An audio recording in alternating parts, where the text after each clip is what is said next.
Thanks for listening to another episode of PSL on the Mic, the City of Port St. Lucie's official podcast.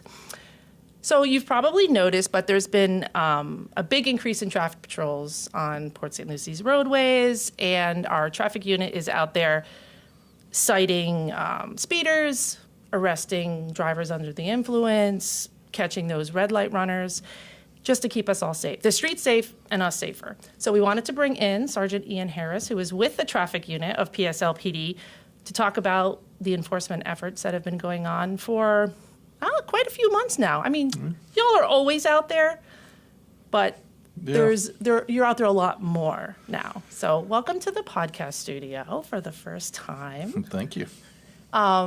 Before we get into everything, just tell us a little bit about yourself and what your time in the department and everything. Sure. Yeah. My name's Ian Harris. I've been with the police department for 25 years. Wow. Happy quarter century. Thank you. We got a few more to go, but I'm going to hang in there. Out of those 25 years, I spent probably about 16 of that in traffic. And then I got promoted, went back to the road patrol for a little while, and then now I'm back in traffic supervising the unit, or one of the supervisors. One of the in supervisors. The Cool. So it's been my passion for the last 25 years. So why traffic? You know what it is? It's for 25 years I've been here. Every year when they do the citizen surveys and just talking to people in public and listening to friends and neighbors at parties or what have you, everybody wants to complain about traffic. They do. And for some reason, a lot of police officers maybe don't want to be the bad guy and write tickets and be that traffic cop. Yeah. I just kind of took a common sense approach to it, and I found it was pretty easy for me to do, and just became my niche. Cool. All right. You like it, you stay there. Yeah. Most things with life. Yeah. Now, this might be an obvious question, but what are the duties of the traffic unit, and how many officers are in it?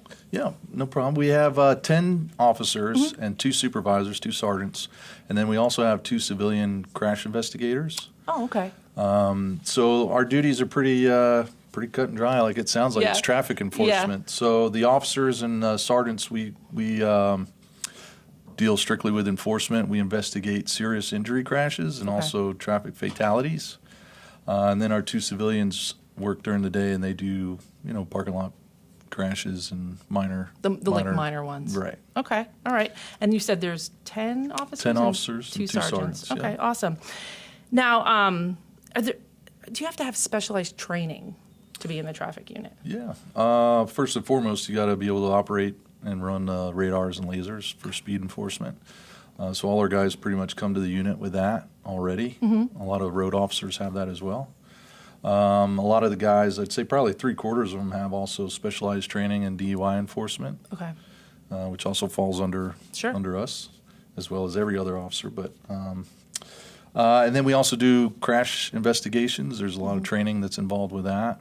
So, I mean, hundreds of hours of training in that field. So yeah, and so there's been a big push recently over the past couple months for increased, traffic patrols. Why? Why this big push? Well, I don't think it's always been a push, like I said, for 25 years. Right. I mean, and in and out of traffic through my years here, we've always concentrated on traffic enforcement. It's not that we're doing anything new. Yeah. The chief just came up with this idea to do a little more high visibility, if you will, get more bang for the buck. Yep, makes sense. So where years past, maybe we were dealing more with complaints in neighborhood areas where, everybody up and down that street is going to see a couple of traffic cops standing there and writing tickets and think, oh, this is great. Yeah. But we're not really making an impact. We are making an impact, don't get me wrong. A better impact, a better use of our time, if you will, is where the most traffic is. So that's your main thoroughfares. And that's where the chief has kind of directed us to concentrate our enforcement efforts at. Out there in the public, and then the PIOs blasting us all over the internet, Yep, that's my next question. Yeah. So I thought it was just going to be you in here today. We've got Officer Brittany Hawley over in the corner, and Master Sergeant Masidi is here too to kind of watch over you. So there's this huge push out on Facebook especially. It's working. It seems like the comments are mainly positive. Thank you for being out there. Thank you for listening to us. And do you think that this Facebook push or social media push, but mostly Facebook, do you think that's really helped you guys? I think it goes towards that effort that the chief wants us to be visible out there. High visibility, yeah. Me personally, I'm not on that Facebook social media stuff, so Good. I tell these guys all the time I have no idea what they're doing, but they say it works. So, Yeah. but I think it gets the motoring public thinking, you know, where we're not writing any less tickets or making any less traffic stops, but we're visible to more motorists as they're driving by. Yeah. These guys are putting it on the internet all the time. So, it gets people thinking like, oh, yeah, maybe I don't want to speed around this curve because there may be I remember that these Facebook guys. post. Yeah. Yeah. So I think it's working. I think it's helping a lot. I agree. We can notice it, especially if we're in an area for a little bit and then they do a big story about it. The days after that, we kind of notice a little better driving, if you will. Yeah, that's a nice segue because even the TV news and I believe even the newspaper they've been doing stories about this big push. And I do think that have you seen, like you just said, is there kind of a slowdown now? Literal slowdown. Yeah. I think definitely in certain areas where a big story comes out or we've had newspaper reporters, TV reporters. Who's the guy with the scanner thing? He SLC came scanner, Dan. around. Yeah. So I think any time that they reach out to their readers or listeners, whatever you call them, and talk about what we're doing, and then people see it for themselves, either driving around or online. I think it does. It gets folks to slow down. Yeah, and I noticed too in a lot of Officer Holly's posts that she asks, make sure that you comment here and tell us where we should go next. How important is that follow through? I think it's pretty important to again, the whole social media thing. Yeah. I'm not an expert in. I don't know nothing about it. I'm just going to say you don't want to be, trust me. Yeah. But I think it's good. It gets the public involved and gets them a little skin in the game, if you will. Obviously we would love to be everywhere we could. Sure. And everywhere that somebody has a complaint about speeding, but the reality is we just can't be. Right. But if we, they throw out a few locations, which are probably chronic locations that we've had complaints about before. And legit too, yeah. And, whatever the poll says is, the majority of people want to see you on whatever road. And then we get to go out there and do some enforcement for a day or two, and then they do the follow-up online. I think it's great. Yeah. It's good community engagement. Right, it is, and I think it also proves that, hey, we're listening to you. Yeah. We're listening to our residents. We're at least going to investigate these streets or roads that you've been telling us about. Where are you citing the most speeders? Oof. I mean, I'm sure there's a couple roads. Crosstown is a racetrack. I mean, I don't know. And I know everybody who complains it shouldn't be 45 miles an hour. That's somebody's decision that's smarter and we have nothing to do with, than me. So, exactly. That's set by engineers and DOT and all that. So Crosstown's always a good one. Port St. Lucie Boulevard, just because it's such a long road and there's so many many people cars to travel. Those seem to be the good ones. US 1 is hit or miss, But yeah, I would say the two main ones would be Crosstown and Port St. Lucie Boulevard. Listen to that, guys. Crosstown at Port St. Lucie Boulevard. Slow down. Be careful. Now, US 1, is that also patrolled by the sheriff's office too? Or are there parts of it that are PD, Port St. Lucie PD? Yeah, parts of it are, obviously, we're all in St. Lucie County, but the city limits of US 1 is just south of the Sam's Club, and then we go all the way up to almost the racetrack there at Savannah Club. Okay. Just south of that. That's Port St. Lucie PD's. Okay. Now, we always talk about speeders. I've seen some comments about people, of drivers that drive slowly. Is that a problem too? It can be. I mean, we've all seen it, right? You're driving down the interstate and there's somebody that's doing 60, 65 in the fast lane. And what happens, all the cars that are coming up behind them, all of a sudden they're swerving into other lanes and trying to go around. Plus, they're probably angry. Yeah, so traffic's made to go with the flow, and when something disrupts that flow, you get the cars switching lanes and everything else, and that's when mistakes can happen and misjudgments and people wreck. do you stop people for driving too slow? Yeah, sometimes. You do? Okay. Yeah. If Not it's a lot, probably more frequent speeders. It's got to be a serious impediment Sure. to traffic flow, yeah. Okay. So I guess it's fair to say that in this city, speeding is probably the number one traffic infraction. I would say so. What's the next most common? I don't even want to think about it because the DUI is always in the back of my mind, Yeah, as far as like a civil infraction, like speeding or something like that, I was talking to some of my guys, and one of the things that they wanted me to mention is it's paperwork, right? If you get pulled over, we're all required to have insurance. You have to have proof of insurance, your registration, and your driver's license. Mm-hmm. You're supposed to carry all that stuff with you, and that was what a lot of the guys were bringing up as the next second thing that they write tickets for is just not having your paperwork with you, being a little more organized, throwing everything together in your car and keeping it handy just in case. That's it's a good tip, especially we have a lot of teen drivers out there. Is there anything that when they see those flashing lights, whatever they're doing, speeding, driving slowly, I mean, hopefully nothing else major than that. What advice do you give teens who are like just getting out there? 15, actually 16's they can drive alone, right? Yeah. I'm from New Jersey. It was 17. What advice do you give teenage drivers? Like when they see those flashing lights, what's the best, we all say, pull over, but it might be a little intimidating at first. As far as getting introduced to us? Yeah. On the side of the road. It can be intimidating, but the thing that I tell everybody, teens, adults, what have you, we're people too. Yeah. We're dads, we're moms, we're brothers, sisters, husbands and wives. We're people too. Sometimes we have bad days, sometimes we have great days. Yeah. So just keep that in mind when you're interacting with us and, act accordingly. Yeah. Make sure you have your paperwork. Make sure you have your paperwork. Is there anything, this is, I really wanted to focus on the increased enforcement because the high visibility, it's out there, it's on social media now, which is a huge part of our lives. Except for yours, which keep it that way.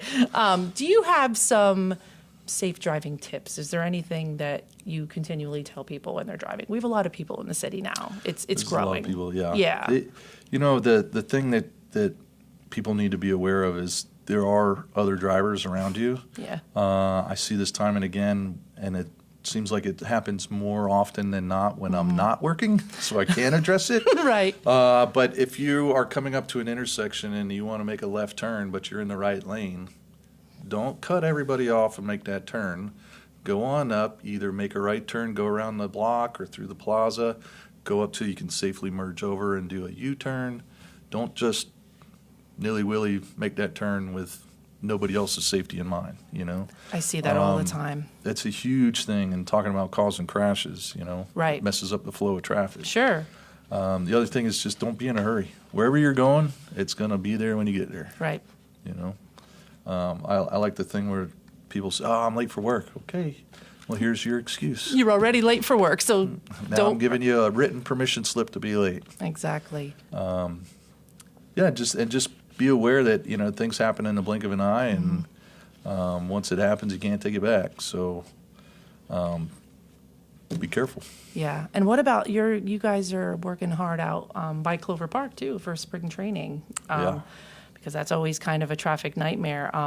But I've heard that it's not as awful as it's been in the past because of what you guys have been preparing for. Yeah, I tell you what, this is my first year back in traffic after maybe about 3 years, getting promoted and going through that process. And I kind of fell on my lap to coordinate the traffic control aspect of the games.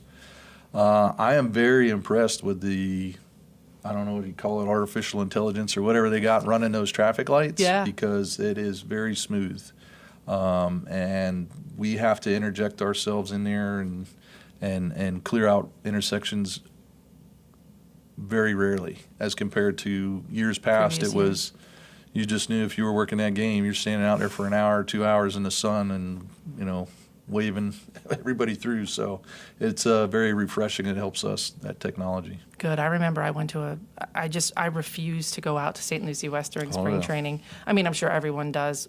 although maybe not because there's still a lot of cars out there. Yeah. But I'm happy to hear that it's been better in previous years. And I've seen it. I've seen people commenting, and even friends of mine who have gone to games, you guys are doing a really good job. So I'll pass it along. Yeah, I think the traffic lights are running good. Yeah, that's a big part of it. The getting the word out that, hey, there's a game. Okay, if you don't want to get stuck in game traffic, don't go near the area. Right. Find some other ways around. There's a lot of intersecting roads, and there's little cut-throughs that you can go and avoid the hot spots, if you will. Right, and most importantly, too, is, plan ahead, that you're probably going to hit some traffic and some slowdown, so, be patient and take your time.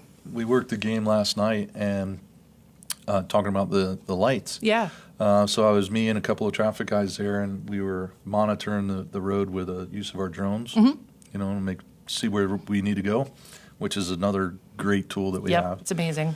And I would estimate probably about 6 to 7 minutes from leaving the stadium onto the Peacock exit to the cars making the right onto St. Lucie West and getting on 95.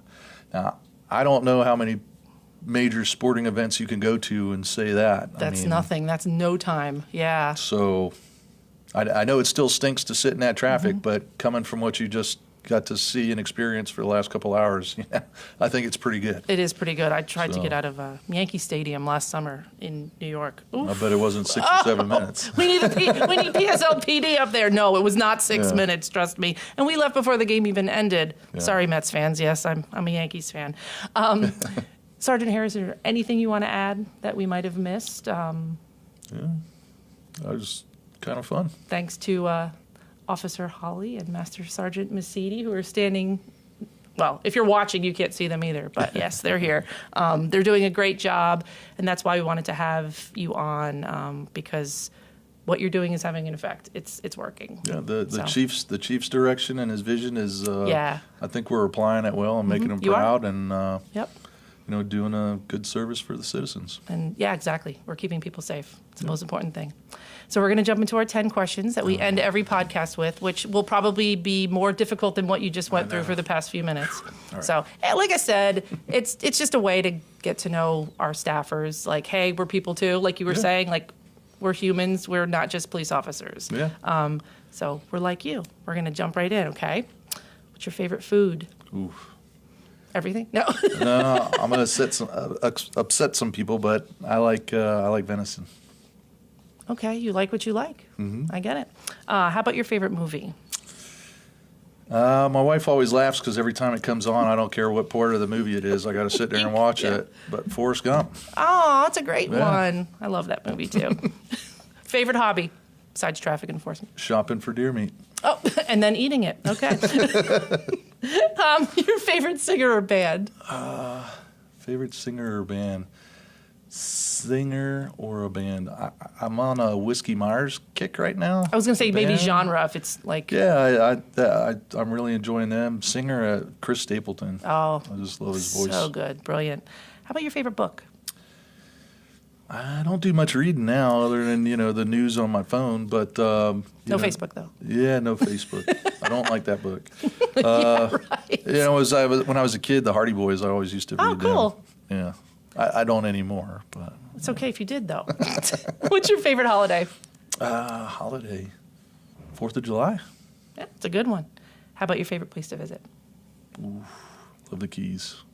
It's a good place. I just saw that Breezeway, or Breeze Airlines, they're going to now have a flight to Key West. Oh, yeah? So you don't have to take the 6-hour drive anymore. That'd be good. How about your favorite dessert? Not really a dessert guy, but if I had to pick one, it would be cookie dough ice cream. I had some the other day. It's really good. How about your favorite TV show? TV show. I can't really put my finger on one particular one. The DVR is full of all kinds of shows. Anything Western I like. Okay. The wife gets mad at me if I watch too many cop shows, so I try to stay away from those. You deal with it in real life. Why do you want to watch it? Is there anyone in particular that's like pretty real, like kind of real life that you remember watching? Cop shows, at least? I've never been to New York City, but I'm watching a rerun now of this show called Third Watch. Oh, yeah. But I don't know. And it's set in the 2000s, early 2000s, so Okay. it's around the time I started. But like I said, I've never been up there. Might so want I to ask can't- Chief that. He I was can't there, right? Yeah, that's about his time frame. Yeah, exactly. And our last question, which I probably already know. What's your favorite color? Green. Oh, I was going to say blue. No, but I like green. Okay, green. All right. Sergeant Harris, it was a pleasure meeting you. Thanks for coming in. And hopefully we can still see all this amazing work you guys are doing out there to keep us safe. Yeah, thank you. Thank you.